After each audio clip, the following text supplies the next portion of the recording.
할렐루야. 하나님의 크신 사랑이 이 새벽에 우리 가운데 가득한 줄 믿습니다. 오늘 우리는 시편 78편 32절로 39절을 통하여 긍휼의 하나님이라는 제목으로 말씀을 함께 나누도록 하겠습니다. 성경은 거룩하신 하나님의 말씀인 줄 믿습니까? 이 말씀은 지명하여 부르신 이스라엘 백성들에게 주어졌습니다.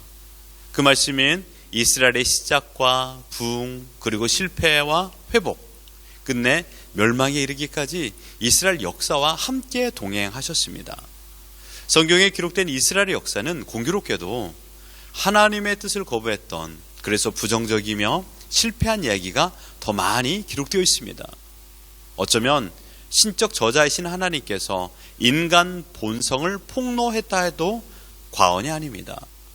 하나님은 인간의 감추어진 욕망까지도 보시는 분입니다. 우리의 숨겨진 마음을 아시는 분이 하나님이십니다. 우리 옆 사람은 우리 마음을 다 알지 못해요. 그러나 하나님은 우리의 마음을 다 알고 계십니다. 하나님의 눈에 숨길 수 있는 것은 아무것도 없습니다. 심지어 이스라엘의 독보적인 위치를 감당한 민족의 영웅들조차도 그들의 실수나 죄를 낱낱이 기록하고 있다는 사실입니다. 그런 이유는 후대 사람들로 하여금 인간의 악함으로 인한 실수를 더 이상 반복하지 않게 하기 위한 것이었습니다. 이와 같은 의미에서 시편 78편을 보면 이스라엘 역사를 통하여 많은 교훈을 얻게 됩니다. 이들의 삶의 모습은 어떻습니까? 하나님께서 원치 않으시는 악한 삶을 살았다는 것입니다. 심지어 그것을 즐겼습니다. 이스라엘이 범한 죄의 내용을 보면요, 10절에 하나님의 율법을 거절하였습니다. 11절에는요, 하나님의 행하신 역사를 잊었습니다. 19절에는요, 하나님을 대적하는 죄를 범하였습니다. 하나님의 말씀을 듣지 않았다라는 것입니다. 그러므로 이스라엘의 인생은요, 범죄, 그리고 하나님께서는 그 범죄에 대해 심판하시고요, 심판에 대하여 이스라엘 백성들은요, 회개를 하게 됩니다. 회개를 들으시고 하나님께서는 다시금 회복을 주십니다. 그리고 어느 정도 시간이 지나면 다시 범죄하는 연속된 악함의 악순환이 이스라엘의 본 모습이었습니다. 하나님은 우리에게 회복을 주십니다. 좋은 것, 선한 것을 주십니다. 그러나 이스라엘 백성들은요, 또 악함으로 돌아간다는 것입니다. 선포된 말씀을 듣습니다. 그러나 바른 순종이 뒤따르지 않았습니다. 78편 1절이 핵심 구절입니다. 내 백성이여, 내 교훈을 들으며 내 입의 말에 귀를 기울일지어다. 하나님의 백성이 가져야 될 바람직한 태도는 말씀을 바로 듣는 것입니다. 이것이 1번입니다.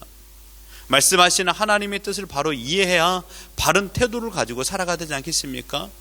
그러나 이스라엘 백성은 선민으로 칭하지만 삶의 태도는 선민이라고 하기에는 너무도 변질되었습니다. 오늘 본문 32절을 보십시오.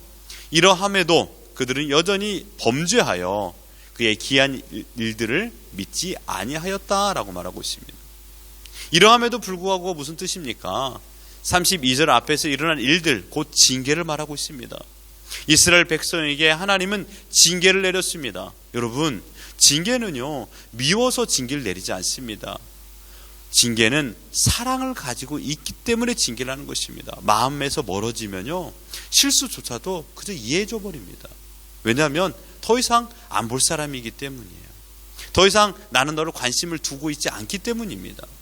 그러나 내가 징계를 하고 그에게 지적을 하고 이야기하는 것은 그만큼 사랑한다라는 뜻입니다. 그런데 이스라엘 백성들은 아버지 하나님의 마음을 몰랐습니다. 징계를 받아도 여전히 완악했습니다.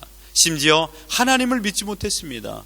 믿음 대신, 하나님께 순종하는 대신 그들은 또 한 가지를 선택했습니다. 그것은 무엇입니까? 인간에서 말하는, 인간의 감정에서 말하는 소리를 들었습니다. 원망이었습니다. 원망. 이것이 바로 하나님을 대적하는 1차적인 우리의 삶에서 나타나는 양식입니다. 어제 여러분들은 감사와 기쁨이 아니라 원망과 불평을 하지 않았습니까? 그만큼 원망의 거리가 많다라는 것은 하나님과 멀어졌다라는 것입니다. 하나님께서는 광야 생활 가운데 보호와 인도를 허락하여 주셨지만 이스라엘 백성들의 광야 생활에 연속된 삶의 태도는 원망이었습니다. 심지어 만나와 고기로 심히 배불렀지만 더 큰 욕심을 내어 하나님을 대적하지 않았습니까? 우리에게 애굽에서 먹었던 걸 달라. 복의 근원 되시는 하나님을 화의 하나님, 심판의 하나님으로 바꿔버렸다는 것입니다. 하나님께서 능력이 없기 때문에 광야에서 40년을 살게 하셨습니까? 하나님께서는 애굽을 출발하여 홍해, 요단강, 광야를 거치면서 이적과 능력을 보여주셨습니다. 하나님의 능력과 권능을 몸소 체험하도록 이끌어 주셨죠. 하나님이 어떤 분인가를 충분히 알게 하기 위함이었습니다. 아브라함에게 말한 본토 친척 아비 집을 떠나, 지금 진정한 의미, 너가 의지한 우상을 떠나고 오직 나를 의지해라, 내가 너의 본토 집이 되어 주리라 라고 하나님께서 말씀하여 주셨습니다. 하늘로부터 능력이 내려오는 것을 보여주므로 천하 만국에 오직 하나님만이 영광 받으실 분이라는 것을 보여주셨습니다. 그러므로 여러분, 광야는 하나님의 능력을 경험하는 능력 체험장이었습니다. 우리 인생을 광야라고 하지 않습니까? 무슨 말입니까? 하나님의 능력을 경험하는 장소인 줄 믿습니다. 지금 여러분들이 어려운 현실 가운데 있습니까? 하나님의 역사를 경험할 시간이 되었습니다. 그러나 악한 본성을 가진 인간, 즉 편하고 더 좋은 것만 추구하는 본성은 하나님을 대적하게 만듭니다. 찬양받기 합당한 하나님에게 원망과 불신을 퍼붓기 시작했습니다. 심지어 능력과 사랑의 결정체인 출애굽 사건을 거부한 채 다시 노예의 신분으로, 오직 먹을 것을 위하여 노예의 신분으로 돌아가기를 바라는 배신 행위까지 하였습니다. 사랑하는 성도 여러분, 수천 년이 지난 오늘에도 이러한 신앙의 태도를 가지고 있는 자들이 많다는 사실이 너무도 안타까울 따름입니다. 원망과 불신으로, 불평으로 하루하루를 살아간 자들이 많습니다. 33절에 표현된 세월을 헛되게 보내고 있습니다. 37절에 하나님에 대한 신의가 없었습니다. 그래서 언약을 지켜내지 못했습니다. 그 결과 38절 멸망과 진노의 대상이 되었습니다. 멸망받아 39절에 한 줌의 모래로 돌아가는 신세가 되어버립니다. 아무도 기억하지 못하는 흘러가는 바람에 불과합니다. 이것이 이스라엘이 불순종한 결과입니다. 하나님 앞에 신앙의 태도가 거짓으로 유정되어 있습니다. 회개하였다고 하지만 입에만 머무르는 회개, 우리가 잘하고 있는 것이 아닙니까? 삶의 열매로 나타나지 않습니다. 하나님의 평가 기준에 모두가 미달입니다. 심판에서 제외될 수 없는 자들이었습니다. 지금 우리의 모습입니다. 그러니 이스라엘 백성을 탓할 필요도 없습니다. 왜 이렇게 살았느냐라고 말할 필요도 없어요. 지금 우리가 그렇게 살고 있기 때문입니다. 여러분, 우리 안에서는요, 결코 소망을 찾아낼 수가 없습니다. 우리는 스스로 살아낼 방법을 만들지 못합니다. 한 가지를 기억하십시오. 하나님 없는 우리는 절망뿐입니다. 그런데 시편 저자는 이러한 상황에서 소망의 한 줄기 빛을 제시합니다. 38절입니다. 오직 하나님은 긍휼하심으로 죄악을 덮어주시어 멸망시키지 아니하시고 그의 진노를 여러 번 돌이키시며 그의 모든 분을 다 쏟아내지 아니하였으니. 우리에게 소망을 주는 메시지인 줄 믿습니다. 무엇입니까? 우리가 믿는 하나님, 우리 아버지 하나님은 긍휼의 하나님이시라는 것입니다. 삶으로 범죄하고 거짓 회개로 하나님을 속이려 했던 육적으로, 영적으로 타락한 백성들을 망하지 아니하도록 보존하신 이유가 무엇입니까? 바로 하나님의 자비, 긍휼 때문이었습니다. 우리는요, 한 번 용서하기가 참 어렵습니다. 그런데 하나님은요, 한 번 용서가 아니라 여러 번 하나님께서는 용서의 은혜를 베풀어 주었습니다. 하나님의 뜻을 하나님 자신이 돌이켰다라는 겁니다. 왜요? 하나님께서 꾹 참으시고 긍휼을 베풀기를 원했기 때문입니다. 바람만 불어도, 하늘에서 비만 와도, 지진과 풍랑으로 모두 죽임을 당할 수 있는 능력을 하나님께서 베풀 수 있지만 하나님께서는 이조차도 참으셨다라고 말하고 있습니다.